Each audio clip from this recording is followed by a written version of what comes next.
problemin səbəbini deyirəm. Mənim içimdə vallahi qaranlıq yoxdur ki, bəziləri kimi deyim, problemi tapdım, gətirim tapaq. Yox, əziz qardaşlar, sizin də başınıza gəlsə bizim problem nədən qaynaqlanır?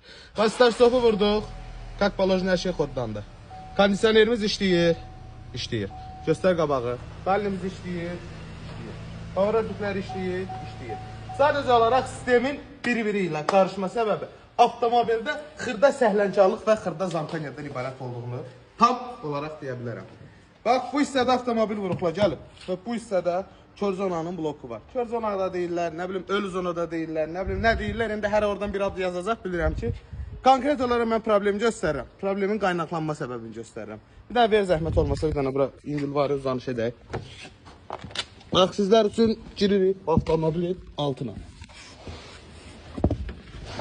Baxın, bu hissədə olan işlək yeri görürsünüz və bu da blokdur. Bax, blokun görürsünüz burada. Bir də mənə telefon işığı verin daha. Dəqiqə. Baba, bloku görürsünüz nə vəziyyətdə qoyublar bura. Bilmirəm, göstərə bilmirəm. Bax, blok burada tamamilə germetika ilə yığılıb. Daşımız zəifdir, amma məzburi göstərəcək. Dilləri görürsünüz tam düzgün vəziyyətdə oturmadığına görə. Ona görə də avtomobilin beyninə zamkan götürürdü və başlayır bu cür problem yaratmağa. Yəni ki, əziz qardaşlar, xırda bir səhlənkarlıq bugünkü gün bu cür fəsada gəlib çıxardır ki, beyinə qədər çıxarılıb, nə bilim, ümumi avtomobilin bütün blokları yoxlanılıb.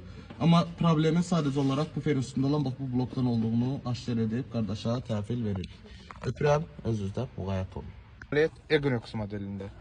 Monitör görürsünüz. Nə vəziyyətdə zamkanya verir. Avtomobil yeni gəlib Amerikadan. Amerikadan düşən kimi yaxınlaşıb bizim servisə bu problemlə. Avtomobildə start stopu vururuq. Start stopdan qətiyyən xəbəri yoxdur.